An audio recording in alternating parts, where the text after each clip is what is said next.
ज्या निमित्तानं आपण ही प्रवचन सेवा आयोजित केलेली आहे, आपल्या या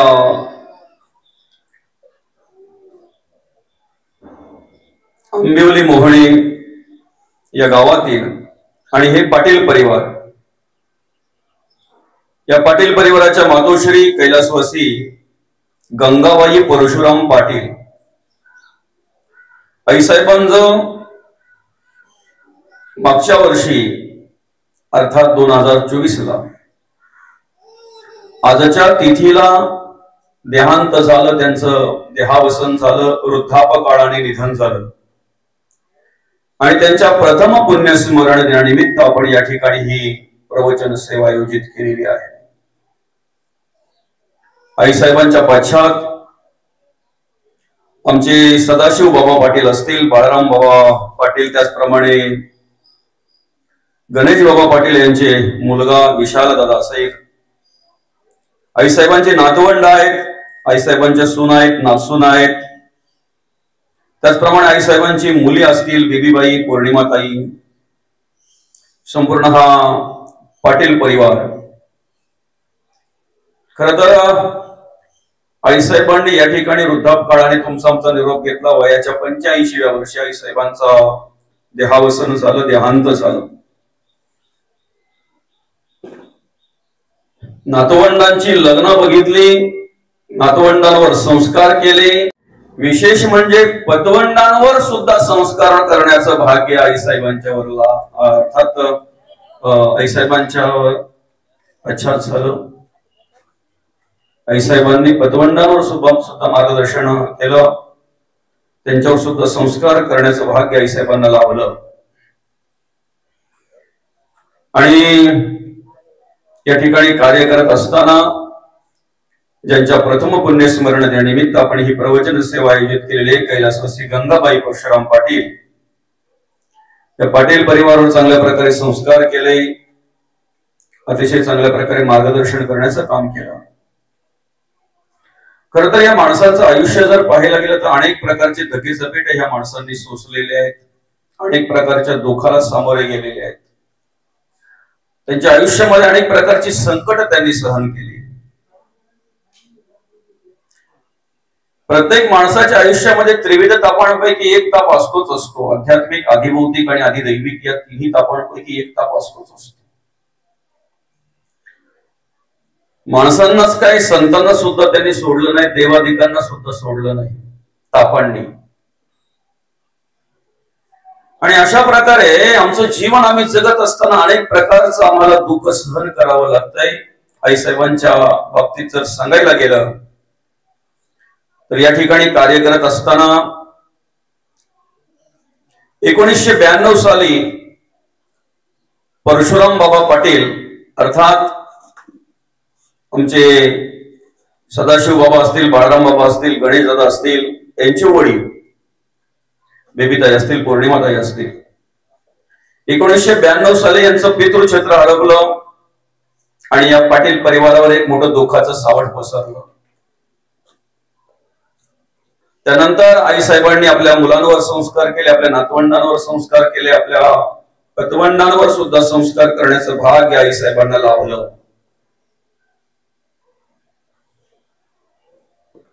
2005 साली आईसाहेबांचा एक मुलगा अर्थात या 5 भावंडांपैकी एक भाऊ गणेश दादा गेले, त्यांनी तुमचा आमचा निरोप घेतला।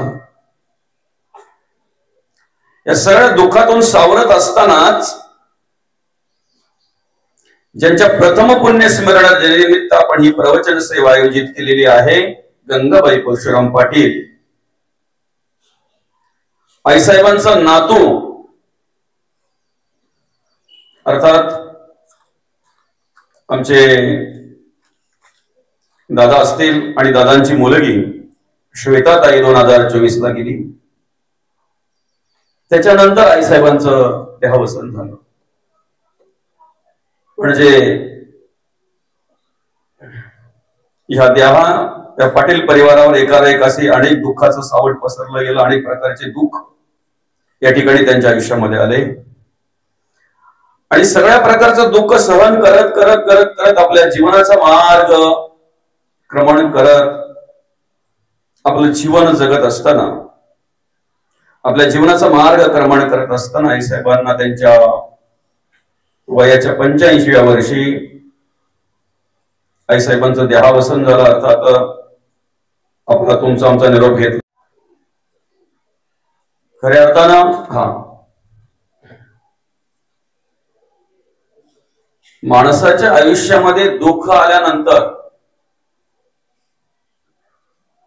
त्याच दुःखामध्ये दिवस काढणं, त्याच दुःखाचं चिंतन करत बसणं, दुःख दुःख करत बसणं आणि आयुष्यात दुःख आलं म्हणून काहीतरी वळता सलता निर्णय घेणारी माणसं आपल्याला आपल्या आयुष्यामध्ये अनेक पाहायला मिळतात, बरं का.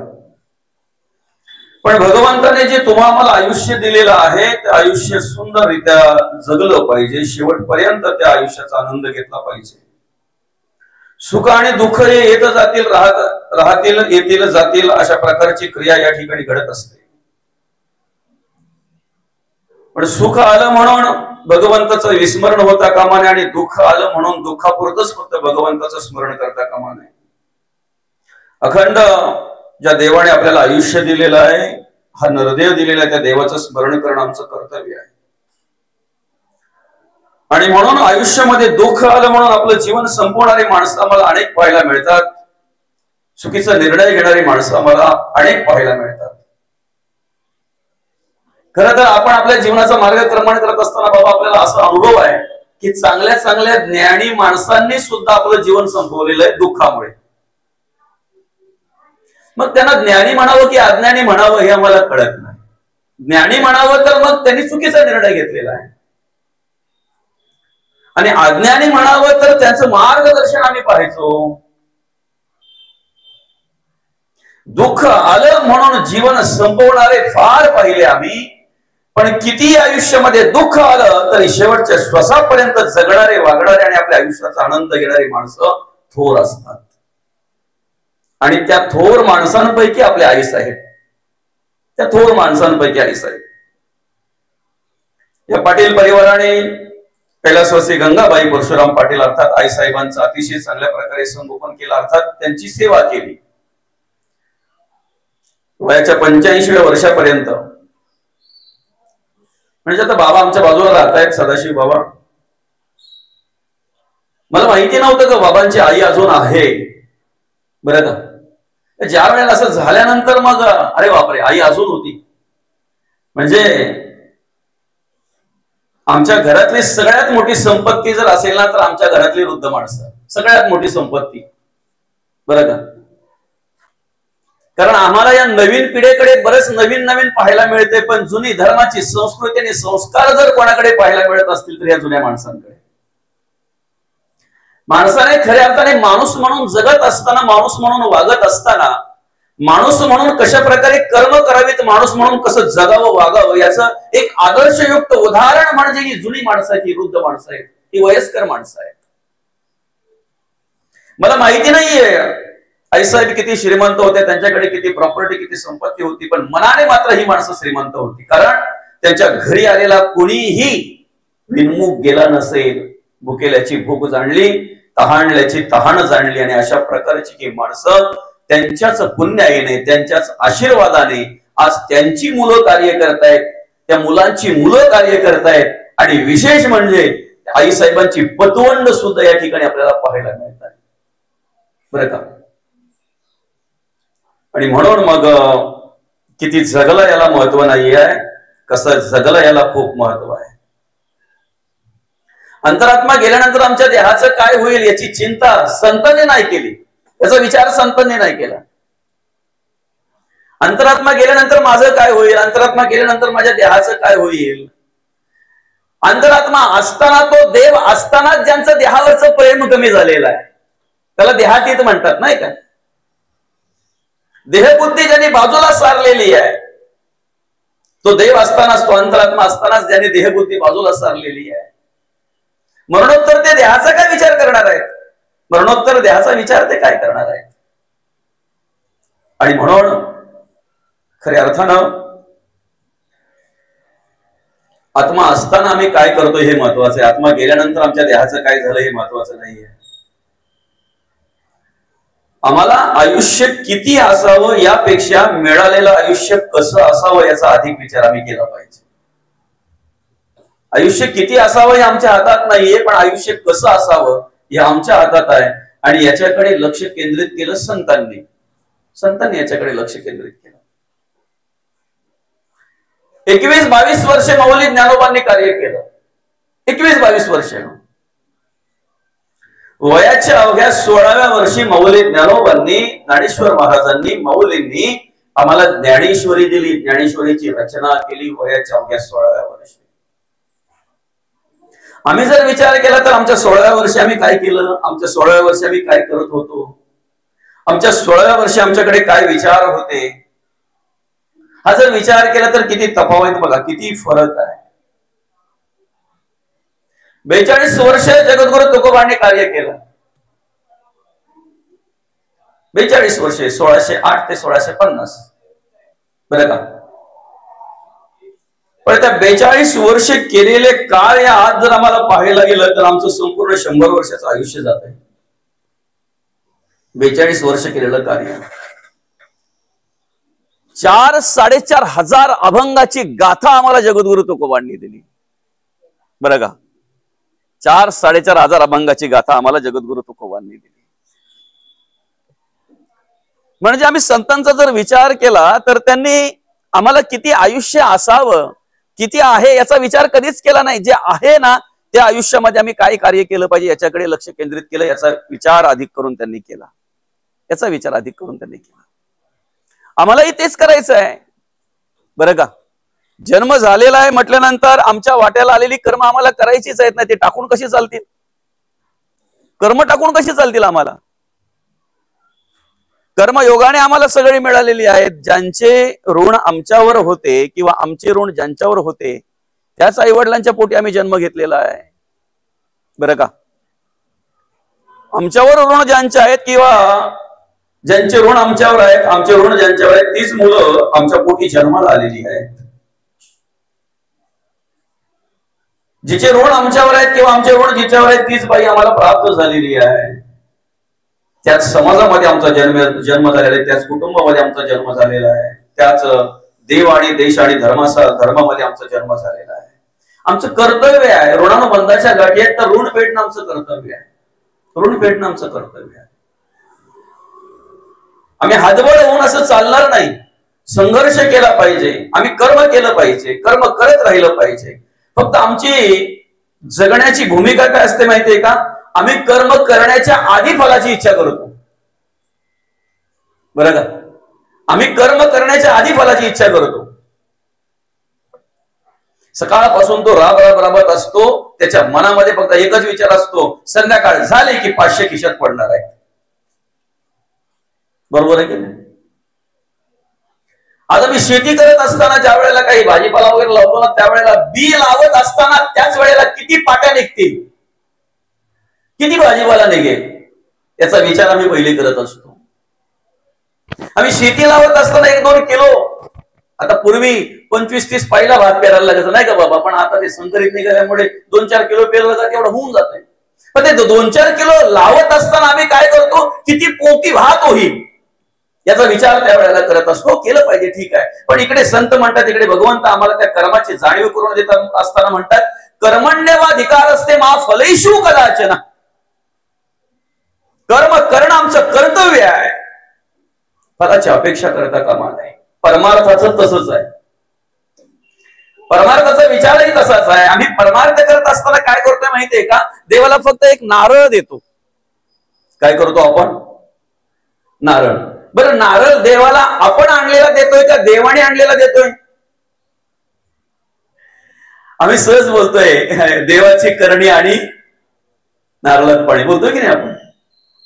आमच्या दुसऱ्या माळ्यावर जर पाणी न्यायचं असेल तर मोटर लावावी लागते. ती तेवढ्या कॅपॅसिटी असेल तर ठीक आहे. तिची कॅपॅसिटी जर कमी असेल तर तिथपर्यंत पाणी पोहोचत नाही. तुमच्या 3ऱ्या माळ्याच्या उंचीच्या, तुमच्या 4थ्या माळ्याच्या उंचीच्या असलेल्या नारळामध्ये पाणी नेलं कोणी बरं? आणि म्हणून तर आम्ही बोलतो ना, ही देवाची करणी आहे, नारळात पाणी आहे. त्याचंच घ्यायचं, त्यालाच द्यायचं आणि अख्ख्या घराघराचं मागायचं, ही वृत्ती माणसाची आहे. घ्यायचं त्याचंच, द्यायचं त्यालाच, पण मागताना मात्र अख्ख्या घराघराचं मागायचं. त्यातही नाही झालं तर जय बजरंग बली तोड दुश्मन की नली, म्हणजे काय काय कामं लावतोय आम्ही देवाला. नारळात एक श्रीफल देऊ, एक नारळ देऊ. अर्थात देवाचं आहे, देवालाच देत असताना आम्ही त्याच्याकडून अपेक्षा करतोय. आम्ही कर्म करत असताना पहिले फळाची अपेक्षा करतोय. आम्हाला काय मिळेल याचा विचार पहिले करतो आणि मग कर्म करतो. आम्हाला संसार करायचे, मला प्रपंच करायचे, टाकून चालणार नाही. कोणाच्या आधारावर आलेली ती बाई, सर्व काही सोडलेलं आहे तिने. घर दार आवडी निवडी आई वडील सगळं सोडलं. पती व्रता म्हणून त्या घरामध्ये प्रवेश केला, मापट ओलांडून लक्ष्मीच्या रूपामध्ये आमच्या घरामध्ये आली. कोणाच्या आधारावर आली? मुलं बालं जी आम्ही जन्माला घातलेली आहेत ती कोणाच्या आधारावर, का, कशाच्या निमित्ताने आणि कोण जन्माला आलेली आहेत? कर्म योगे सकळ मिळाली.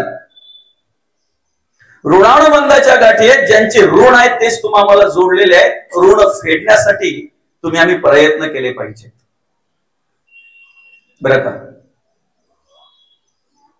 ज्यांच्या पोटी आम्ही जन्माला आलेलो आहेत ना, त्या आई वडिलांनी आम्हाला तळ हाताच्या फोडाप्रमाणे सांभाळले, वाढवले, घडवले. कधीही कमी पडत नाही आई वडील मुलांना सांभाळण्यामध्ये, कधीही कमी पडत नाही, बरं का? आईची मायाच वेगळी असते ना. तिला पंगतीमध्ये जरी काही भेटलं ना, पंगतीमध्ये, तरी सुद्धा तिला जर असं वाटलं की ही गोष्ट, हा पदार्थ माझ्या मुलाला खूप आवडतोय, रुमालात गुंडाळून घेते ती आणि घरी आणते आणि पोराला देते, स्वतः खात नाही. आईची माया वेगळी असते, आईची माया वेगळी असते. म्हणून आईसारखं दैवत नाही म्हणतात, आईसारखं दैवत नाही म्हणतात, बरं का? आज जर पाहायला गेलं तर मुलांच्या सेवेमध्ये, मुलांच्या संगोपनामध्ये आई वडील कधीच काही कमी पडत नाहीत. संस्कार करण्यामध्ये कमी पडत नाहीत. कुठल्या आईने आपल्या मुलीला वाईट वाग म्हणून सांगितलंय? कुठल्या मुलाला आपल्या वडिलांनी वाईट वाग म्हणून सांगितलंय? कधीतरी मुलाचा वागणं बघितलं आणि वडिलांच्या निदर्शनात आलं ना की हा काहीतरी कुठेतरी चुकतोय, म्हणून त्याला सरळ करण्याचं काम वडील करत असतात. त्याला सरळ मार्ग दाखवण्याचं काम वडील करत असतात. त्याला योग्य ते मार्गदर्शन करण्याचं काम वडील करत असतात. लहानपणापासून 25-30 वर्षाचा होईपर्यंत ते वडील आम्हाला सांभाळतायत, तळ हाताच्या फोडाप्रमाणे जपतायत, स्वतःच्या आवडीनिवडी बाजूला ठेवतायत. ते आई वडील स्वतःचा विचार करत नाहीत, स्वतःच्या आवडीनिवडीचा, स्वतःच्या मौज मजेचा विचार करत नाहीत. कधीतरी सणासुदीचा जर विचार केला तर आम्ही नवीन कपडे घालून त्या सणाचा आनंद घेत असतो, पण त्याच वेळेला आमचे वडील कुठेतरी 4 पैसे मिळावेत, त्यांच्या मुलांनी, त्यांच्या बाईने, त्यांच्या कुटुंबाने त्या सणाचा आनंद घ्यावा म्हणून घाम गाळत असतात, कष्ट करत असतात, मेहनत घेत असतात. दुर्दैव आहे, मुलं जाणती झाल्यानंतर त्यांना वृद्धाश्रमात नेऊन टाकतात. हे दुर्दैव आहे. मुलं जाणती झाल्यानंतर त्यांना कुठेतरी बाजूला करतात, त्यांच्याकडे दुर्लक्ष करतात. त्यांना जाणतं म्हणावं का नेणतं म्हणावं, काय म्हणावं यांना? आणि म्हणून मग या ठिकाणी काय म्हणतायत संत, आम्ही कर्म केली पाहिजेत. आई वडिलांची सेवा करणं आमचा धर्म आहे. मुलांवर चांगल्या प्रकारे संस्कार करणं, मुलांवर चांगल्या प्रकारे मार्गदर्शन त्यांना करणं हे आमचा धर्म आहे, आमची कर्म आहे, हे आम्ही केली पाहिजे, बरं का? बाईला आधार देणं, तिच्या सुखात सुख मांडणं, तिच्या दुःखात दुःख मांडणं आमचा धर्म आहे, आमचं कर्तव्य आहे, ते आम्ही केलं पाहिजे. पण नेमकं होतंय काय माहितीये का? हे सगळं करत असताना आम्ही त्याच्यामध्ये लिप्त होतो. हे सगळं करत असताना जी आम्हाला जोडलेली आहेत ना, त्यांच्याविषयी आमच्या अंतःकरणामध्ये ममत्व निर्माण होतंय, माझं. आता सहज जर आपण विचार केला, आम्ही जगता वागताना जे माझं नाही आहे अशी वस्तू जर असेल तर तिच्याबद्दलचे विचार आमच्या मनात काय असतात, आणि जे माझं आहे असं जे असेल त्याच्या विषयीचे विचार आमच्या मनात काय असतात, हे प्रत्येकाने प्रत्येकाचं शोधायचं आहे, बरं का? रस्त्यात चालता चालता काय, त्या रस्त्याला थोडस जास्त पाऊस असल्यामुळे थोडं चिकट झालंय, रस्ता नील आलाय, त्याला चालता चालता मुलगा पडला, माझा नाहीये, काय थोडं बरं वाटलं असेल काहीतरी, माझा आहे, धावत पडत जाणार त्याला उचलणार. हा फरक आहे परक्यात आणि माझ्यात. हे सगळीकडेच लावा.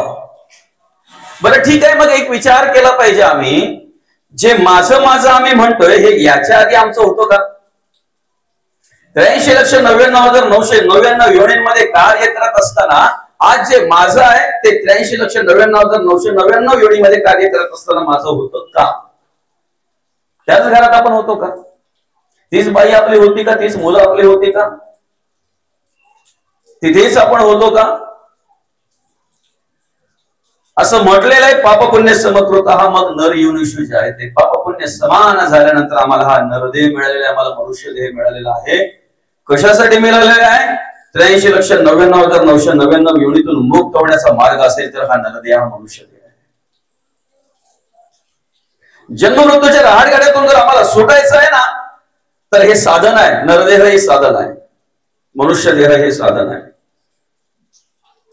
आमच्या जीवनाचा आम्हाला उद्धार करून घ्यायचा आहे, आमच्या आयुष्याचा आम्हाला उद्धार करून घ्यायचा आहे. नरदेह हे साधन आहे. बरं, मग याच्या आधी ते जर आमचं नव्हतं तर मग आज आम्हाला वाटतंय घरदार माझा आहे, शेतीवाडी माझी आहे, संपत्ती प्रॉपर्टी, मुलं बालं बायको पोरा हे सगळं माझं आहे. जरा कधीतरी एकांतात बसून विचार करा, हे माझं कुठपर्यंत आहे? वडील 7 वाजता कामावरून येतात हे मुलांना माहिती असतंय. 6:45 वाजल्यापासून ते वाट पाहत असतात. 7ला 5 मिनिटं बाकी असताना खाली उतरतात आणि वडिलांना घ्यायला त्या गेटवर जातात. वडिलांना वाटतं किती प्रेम आहे माझ्यावर, मुलं एक दिवस सुद्धा चुकत नाहीत मला घ्यायला यायला, माझी वाट पाहत असतात. पण तो निरीक्षण करत नाही की माझ्या हातातली पिशवी घेतली की पुढे मुलं असतात, मागे मी असतो.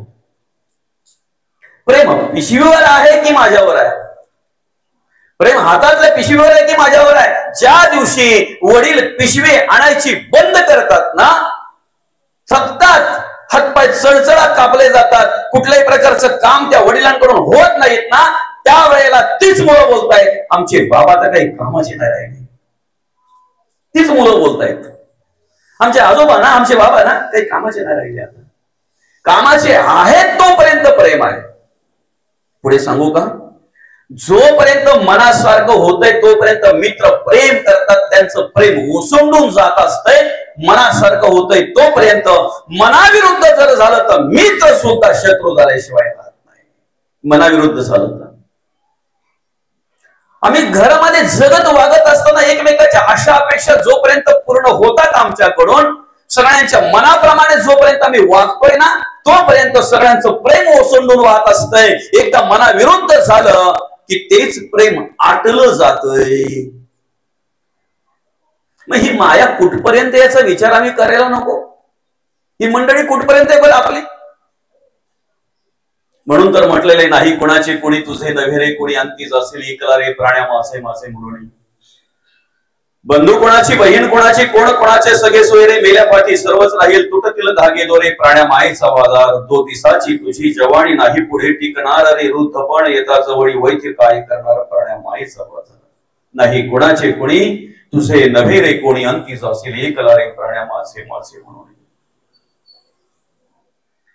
दुपारच्या वेळेला ज्या वेळेला आम्ही तडकत्या उन्हामध्ये प्रवास करत असतो ना, त्यावेळेला आम्हाला न सोडणारी आमचीच सावली आमच्या बरोबर चालत असते, आमच्या बरोबर चालत असते.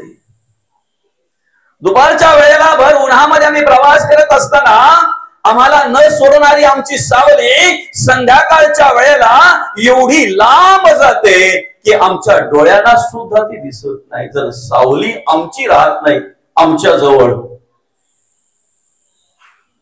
काय ऐशी ही सृष्टीची चाली, संपत्ती दुपारची सावली,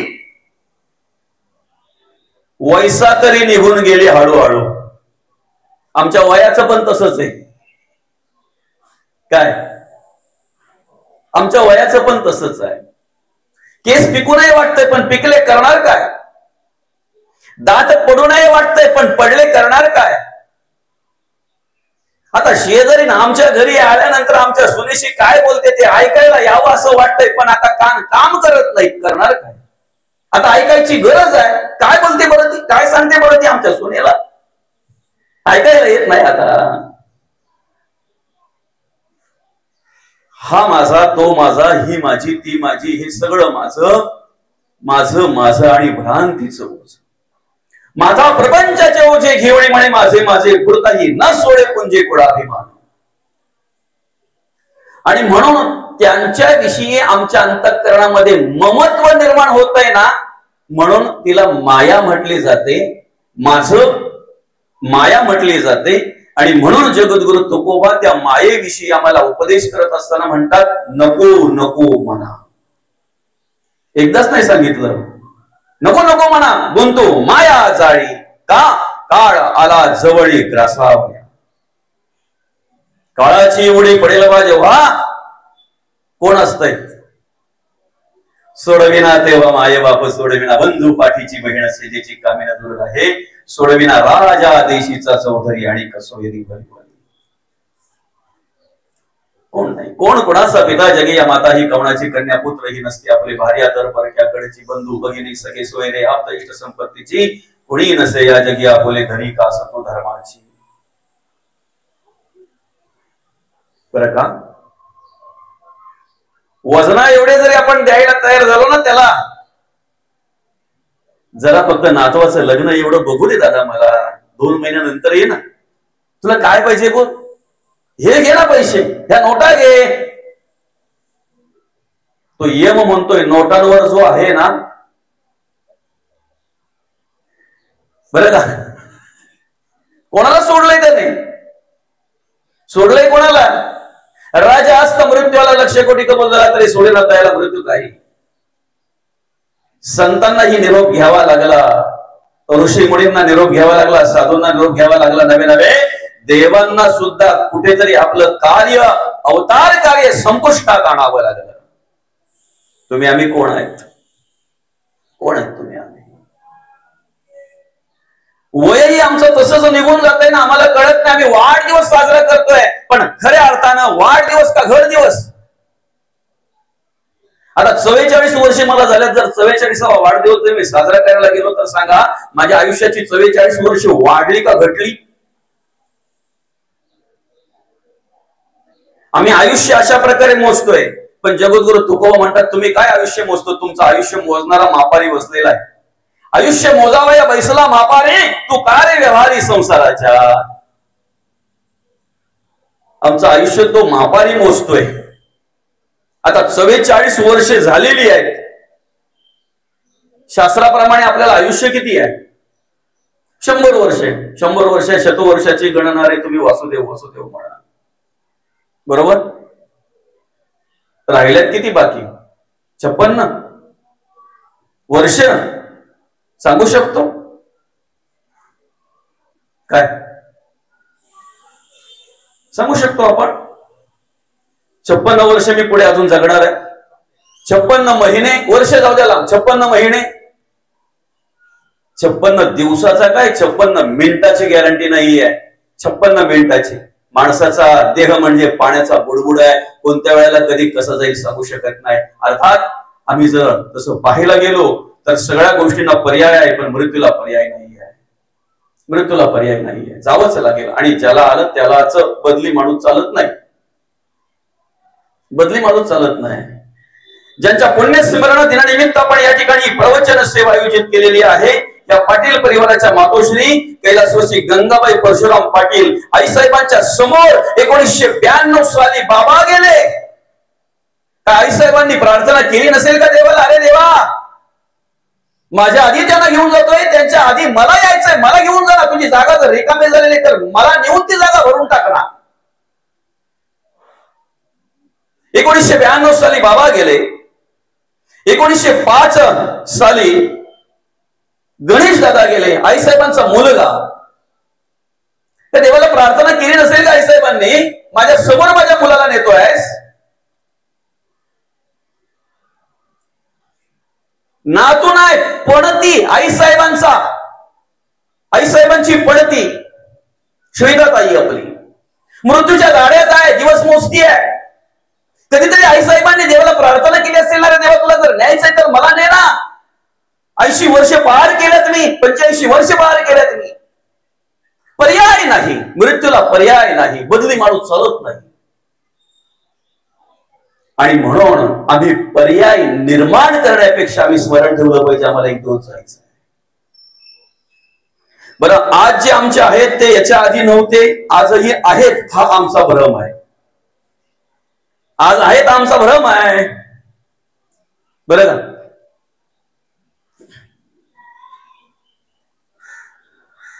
विक्रमादित्य राजा आणि त्याचा मोठा भाऊ भरतरी राजा. बरं का? भरतरी राजा म्हटल्यानंतर अतिशय धर्माचरण करणारा, नीतीने वागणारा, नीतीने जगणारा, धर्माचरणात राहणारा राजा. बरं का? धर्माचरण करणारा राजा, स्वतःचा विचार कमी, प्रजेचा विचार करणारा. आणि असे राजे कमी पाहायला मिळतात. स्वतःचा कमी, प्रजेचा विचार जास्त करणारा, प्रजा सुखी म्हणजे आपण सुखी, प्रजेच्या सुखात सुख मानणारा राजा. विशेष म्हणजे राजा असून धर्माचरण करणारे राजे कमी पाहायला मिळतात. बरं का? नाही का बाबा? राजे असून धर्माचरण करणारे, नीतीने वागणारे, नीतीने जगणारे राजे कमी पाहायला मिळतात. बरं का? आणि ज्या वेळेला त्या राजवाड्यामध्ये एक साधू आले, त्या साधूंनी बघितलं प्रजा किती सुखी आहे, आनंदी आहे. बरं का?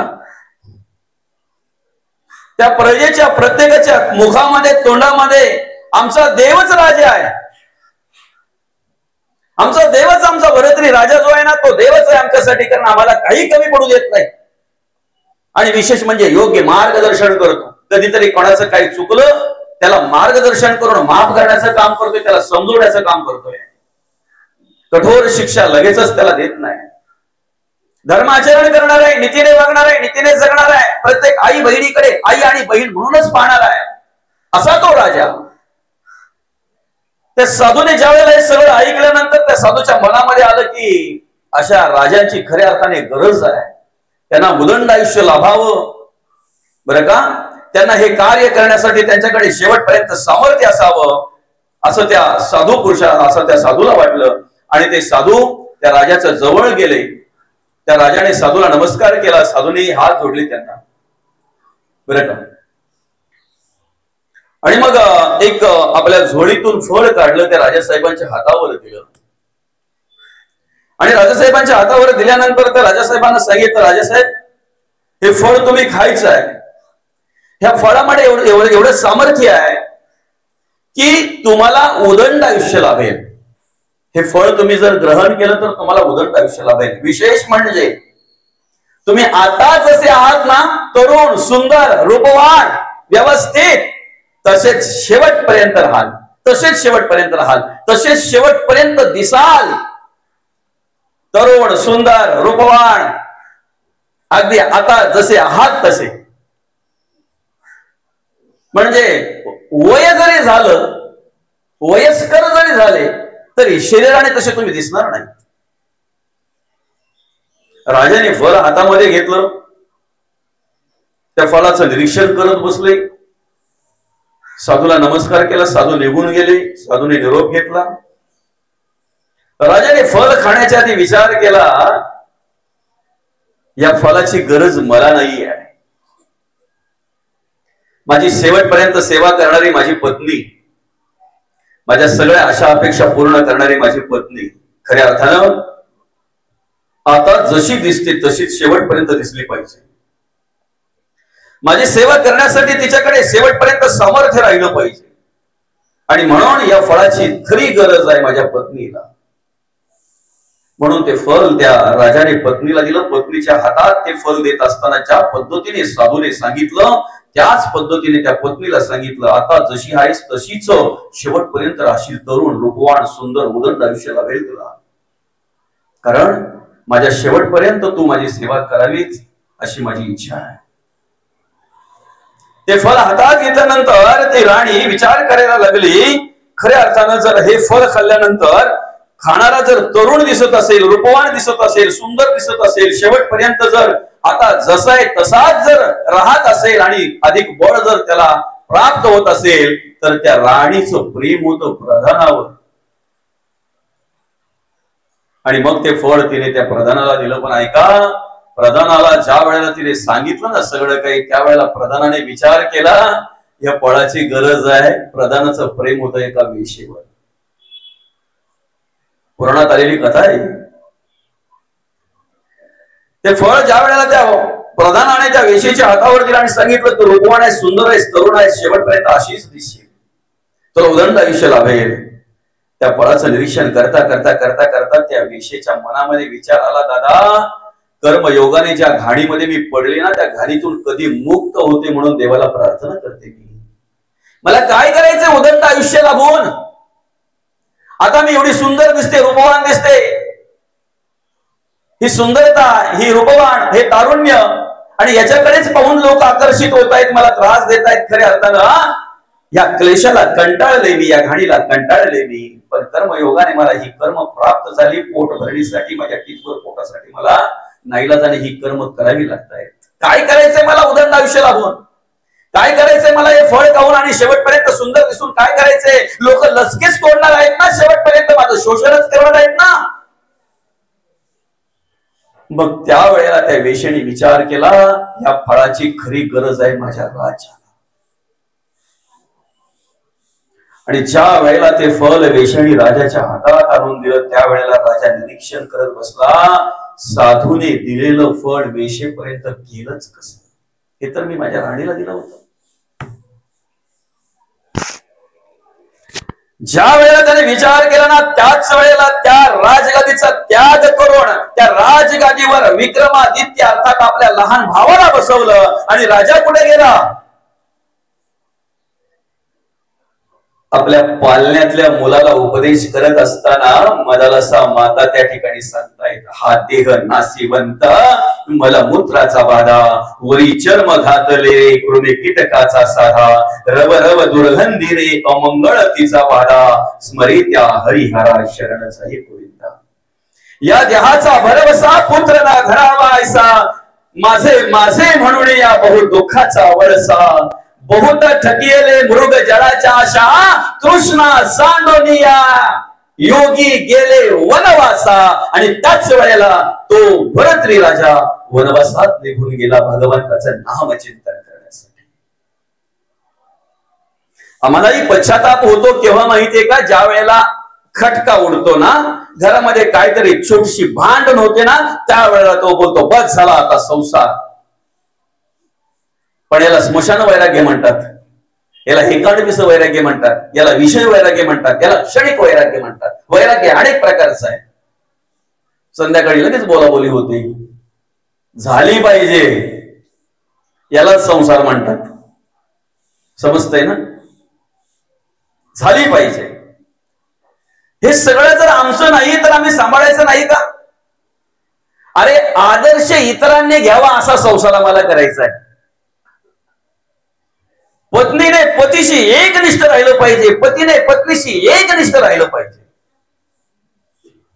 आम्हाला आमच्या संसारामध्ये पत्नी म्हणून जर कार्य करायचं आहे, ऐका, आम्ही सीतामाईचा आदर्श घेतला पाहिजे. सीतामाईचा आदर्श घेतला पाहिजे. अरे जनक राजाची मुलगी आहे ती, जनकाची कन्या, राजा दशरथाची सून आहे, प्रभू रामचंद्रांची पत्नी आहे. 14 वर्षाची तर गोष्ट होती ना, सहज जाऊन आले असते, सहज जाऊन आले असते श्रीराम प्रभू. पण वनवास सांगितल्यानंतर ज्या वेळेला श्रीराम प्रभू सीतामाईंना विचारायला गेले, निरोप घ्यायला गेले, त्यावेळेला सीतामाई म्हणतायत, तुम्ही निरोप घेता कोणाचा? आपल्यापेक्षा परका माणूस असेल ना त्याचा निरोप घ्यायचा असतो. जो शरीराने फक्त वेगळा आहे आणि मनाने एक आहे त्याचा निरोप घ्यायचा नसतो.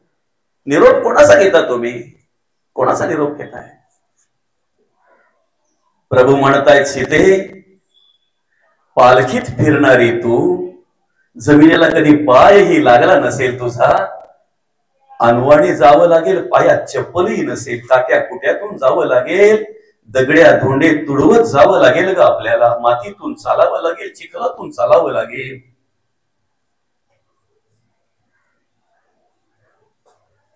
अगदी चांगल्या प्रकारे गादीवर निवांत झोप घेणारी तू दगडाचा आधार घेऊन उशी म्हणून तिचा वापर करावा लागेल. पंचभगवानाचं ताट तुझ्या आयत पुढ्यात आल्यानंतर तो ताट ते अन्न ग्रहण करणारी कंदमुलं खाऊन जगावं लागेल. कंदमुलं खाऊन जगावं लागेल. या महालामध्ये राहणारी तू पर्णकुटीत राहावं लागेल. राहायची व्यवस्था नाहीये, खायची व्यवस्था नाहीये. वनवासात जातोय मी, वनवासात. सीतामाई म्हणते जिथे माझा राम तिथे मी. जिथे माझा राम तिथे मी. पत्नी म्हणून जर कार्य करायचं असेल ना तर प्रतिव्रता तिला म्हणतात जी पतीच्या सुखात सुख आणि दुःखात दुःख मानते.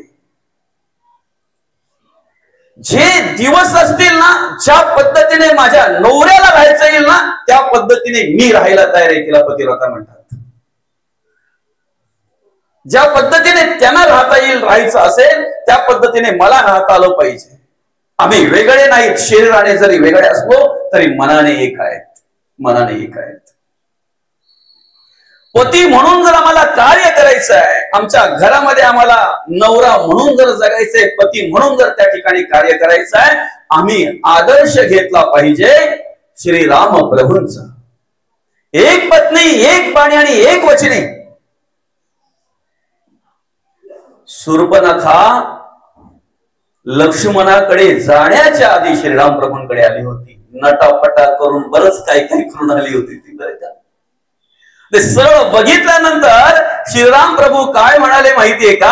ऐका, तो विचार जर प्रत्येक माणसाच्या अंतःकरणामध्ये असेल तर अत्याचार थांबला जाईल. काय म्हणतात श्रीराम प्रभू? हे शूर्पणखा, तू लाख सुंदर असतील तुझ्या पतीसाठी, माझ्यासाठी विश्वात जर कोणी सुंदर असेल तर माझी सीता. आणि हाच विचार जर प्रत्येक पुरुषाच्या अंतःकरणामध्ये असेल तर सांगा, प्रत्येक आई बहिणीकडे आई आणि बहीण म्हणूनच बघितलं जाईल. अत्याचार थांबला जाईल. घडणार नाही अत्याचार. पती म्हणून जर आम्हाला कार्य करायचं असेल तर त्या ठिकाणी मी आदर्श घेतला पाहिजे श्रीराम प्रभूंचा. बहीण म्हणून कार्य करताना आमचं कर्तव्य आहे ना रे. येवलीसी मुक्ताई 3 देवांना उपदेश करते. किती? 9 वर्षाची मुक्ताई 1400 वर्ष तपश्चर्या करणाऱ्या चांगदेव महाराजांना उपदेश करते. किती? 1400 वर्ष. 9 वर्षाची मुक्ताई. आम्ही जर विचार केला आम्ही 9व्या वर्षी काय करत होतो बरं? आम्हाला जगायचं कसं हे कळत नव्हतं. काय 1400 वर्ष तपश्चर्या करणाऱ्या त्या चांगदेवा महाराजांना मुक्ताई उपदेश करतायत. उलट उलट माघारा गडिया पिरगोते खासी, भरला पूर मायेचा लोंढा वाहून या जासी. हे भव नदीचे पाणी रे गड्या मोठ ओढीते, भल्या भल्या पोहणारा गुलथून पाळीते. जना अखंड पांडुरंगाचा संघ आहे.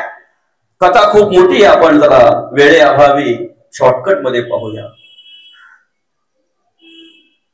निवृत्ती, ज्ञानदेव, सोबण आणि मुक्ताबाई चारही भावंड ज्यावेळेला पंढरपूर क्षेत्री पांडुरंग परमात्म्याच्या दर्शनाला गेले त्यावेळेला पहिली भेट झाली नामदेव महाराजांची. आणि नामदेव महाराजांना समोर बघितल्याबरोबर आमचे दादा अर्थात विश्वगुरु निवृत्तीनाथ त्यांना नमस्कार करतायत. का?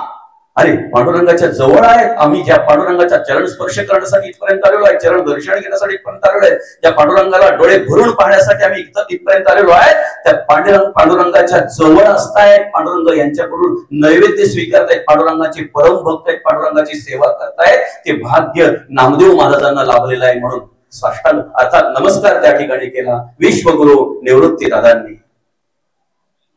निवृत्ती दादांनी नमस्कार केला बरोबर लगेच माऊली, विश्वाची माऊली, योगियांची माऊली ज्ञानोबाराय त्या ठिकाणी नमस्कार करतायत. सोपान काका नमस्कार करतायत. पण सगळ्यांचं निरीक्षण मात्र माझी एवढीशी मुक्ताई करते. आणि तिघांचं नर्म नमस्कार करून झाल्यानंतर दादा मुक्ताईकडे पाहतात. मुक्ते हाल नाही का चल नाही.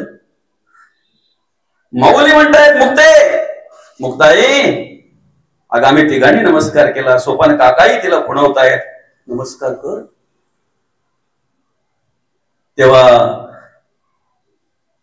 त्यांचा अधिकार सांगत असताना निवृत्ती दादा म्हणतायत, मुक्ताई तुला माहितीये का ग मुक्ते, किती मोठा अधिकार आहे नामदेव महाराजांचा. पांडुरंग परमात्मा यांच्याकडून नैवेद्य स्वीकारतायत, पांडुरंग परमात्म्याच्या जवळ असतायत, ते परम भक्त आहेत पांडुरंग परमात्म्याची.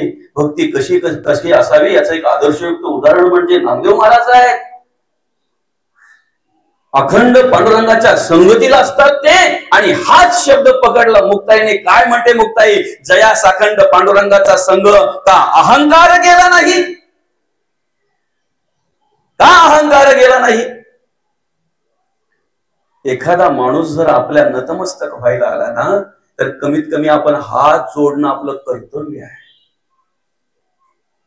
हातात काही वस्तू असेल, हात आपले नसतील मोकळे ना, कमीत कमी तेवढी चेहऱ्यावर डोळ्यांमध्ये नम्रता दाखवणं कर्तव्य आहे. मान खाली करणं कर्तव्य आहे. पण दादा नमस्कार करतायत, नामदेव महाराज ताठ उभे आहेत. माऊली नमस्कार करतायत, नामदेव महाराज ताठ उभे आहेत. सोपान काका नमस्कार करतायत, नामदेव महाराज ताठ उभे आहेत. जरा सुद्धा वाकले नाही की तशी नम्रता त्यांच्या चेहऱ्यावर दिसली नाही. म्हणून मुक्ताई बोलली, तपासावा लागेल, कच्च एकम पक्क आहे. आणि मग ते काम कोण करतंय, वयाने पण मोठे, अधिकाराने पण मोठे, आणि ज्यांच्याकडे अनुभवाचं थापटणं आहे असे गोरोबा काका संत गोरा कुंभार. आणि मग त्यांनी ते थापटून सांगितलं की तुम्हाला ठीक आहे, देवाजवळ आहेत तुम्ही, सगळं काही तुम्ही करताय, पण देव चराचरामध्ये आहे याची ओळख जर तुम्हाला घ्यायची असेल तर तो अधिकार फक्त श्री गुरूंचा आहे. गुरु केल्याशिवाय देव कळणार नाही, गुरु केल्याशिवाय देव कळणार नाही. चांगदेव झालं, नामदेव झालं, आता ज्ञानदेव, 3 देवांना उपदेश केला ना मुक्ताईने, नाही का. चांगदेव, नामदेव, आता ज्ञानदेवांना का बरं. ऐका, निवृत्ती, ज्ञानदेव, सोपान आणि मुक्ताबाई या चारही भावंडांना जगता यावं, वागता यावं, समाजाने स्वीकारावं, मानपत्र मिळावा म्हणून आई वडिलांनी देहांत प्रायश्चित्ताची शिक्षा भोगली. संन्यासाची पोरं म्हणून समाज स्वीकारत नाही, त्यांना त्रास देतोय. किती त्रास. अरे एखाद्याच्या अंगावर जर नुसती सावली पडली ना माऊलींची, तरी तो जाऊन इंद्रायणीमध्ये आंघोळ करायचा आणि उलट म्हणायचं काय माहितीये, बाटलो रे संन्यासाच्या पोराची सावली माझ्या अंगावर पडली. बोलता बोलता थुंकी उडली तरी तर तळपायच्या मस्तकाला जाते आमच्या. काय माऊली, चालता चालता पाय लागला तरी पण असा डोळे वाटरून पाहतो, दिसत नाही का तुझं काय काय शब्द येतो. काही वाटत नसेल का माऊलींना. अरे माधुकरी मागायला जावं माऊलींनी, 10 घरा माधुकरी मागावं. काहींनी पाहावं आणि दरवाजे लावून घ्यावेत, काहींनी पाहावं आणि बाजूला व्हावं, संन्यासाची पोरं म्हणून हिंदवावेत. काहींनी त्यांना उलट सुलट बोलावं, अरे तुम्ही संन्यासाची पोरं जगून काय करतायत, काय करायचंय खाऊन तुम्हाला. कोणीतरी एखाद्या आजीला, एखाद्या ताईला, माईला कीव यावी, त्यांना जाणीव व्हावी आणि त्यांनी थोडीफार माधुकरी त्यांना वाढावी. एखाद्या नराधमाला कळावं की त्यांच्या झोळीमध्ये माधुकरी आहे, ती झोळी हिसकावून घ्यावी, ती माधुकरी रस्त्यावर पसरावी आणि ती तुडवावी. वरून त्यांना सांगावं, वरून त्यांना बोलावं, तुम्हाला काय करायचं रे खाऊन, संन्यासाची पोरं तुम्ही जगून काय करताय. आणि हेच ऐकून पश्चाताप झाला, माऊलींना काय केलं म्हणजे हा समाज आम्हाला स्वीकारेल. अरे आई वडील गेले ना आमचे, तुम्ही स्वीकारावं म्हणून. देहांत प्रायश्चित्ताची शिक्षा आमच्या आई वडिलांनी भोगली का, तुम्ही आम्हाला स्वीकारावं म्हणून. काही वाटलं नसेल का रे त्यांना इवलीशी पोरं सोडून जाताना. काही वाटलं नसेल का त्या आईला, ज्या मुक्तीला काही कळत नाही, तू संसार काय काय काय काहीच कळत नाही, लहान लहान मुलं, लहान लहान लेकरं सोडून जायला काही वाटलं नसेल. पण आई वडिलांचा त्याग आहे. खऱ्या अर्थानं मुलांनी समाधानी राहावं, मुलांनी सुखी राहावं म्हणून आई वडील काय काय करू शकतात. यात सगळ्यात मोठं आदर्शयुक्त उदाहरण म्हणजे हे आहे, आई वडील आत्महत्या, देहांत प्रायश्चित्ताची शिक्षा भोगू शकतात. काय करू शकतात आई वडील याच्यापेक्षा वेगळं काय करू शकतात. पश्चाताप झाला माऊलींना. माऊली घरी आले, ताटीचा दरवाजा लावला, ताटी लावली आणि आतमध्ये चिंताग्रस्त बसले, विचार करत बसले, काय करावं म्हणजे हे स्वीकारतील आम्हाला. आणि मग ती ताटी लावलेली बघितल्यानंतर मुक्ताई म्हणते, योगी पावन मनाचा साही अपराध जनाचा, ताटी उघडा ज्ञानेश्वरा, ताटी उघडा ज्ञानेश्वरा. येवल्याच्या मुक्ताईने केलेला उपदेश आणि खऱ्या अर्थानं माऊलींनी ताटी उघडली. तेवढी जर ताटी उघडली नसती तर आज ज्ञानेश्वरी ग्रंथ आम्हाला मिळाला नसता. बहिणीने केलेला उपदेश आहे. आम्ही आमच्या घरामध्ये राहत असताना, आम्ही आमच्या संसारामध्ये राहत असताना आम्ही पत्नी म्हणून कसं राहावं, आम्ही पती म्हणून कसं राहावं, आम्ही आई वडील म्हणून कसं राहावं, आम्ही बहीण म्हणून कसं जगावं, आम्ही भाऊ म्हणून कसं जगावं, कशा पद्धतीने कार्य केलं पाहिजे. आणि चिरीमिरी काय असेल ना, होतंय ना, भावाभावांमध्ये काय होत नाही का? पण वेळ आल्यानंतर सगळं बाजूला ठेवून सुखातही आणि दुःखातही भावाच्या पाठीशी खंबीरपणे उभा राहतो, त्याला भाऊ म्हणतात. भावाचा उलटा शब्द काय होतो? उभा. खंबीरपणे जो उभा राहतो त्याला भाऊ म्हणतात. थोड्याच वेळामध्ये अर्थात तो रावण धरणी तीर्थी, धारा तीर्थी पडलेला आहे. थोड्या वेळात प्राण सोडणार. आणि तेवढ्या श्रीराम प्रभूंनी लक्ष्मणाला सांगितलं, लक्ष्मणा, तुझ्या मनामध्ये बऱ्याच दिवसापासूनचा एक विचार आहे, विषय आहे, तो तू रावणाला विचारावंस तुला वाटतंय, पण आता ही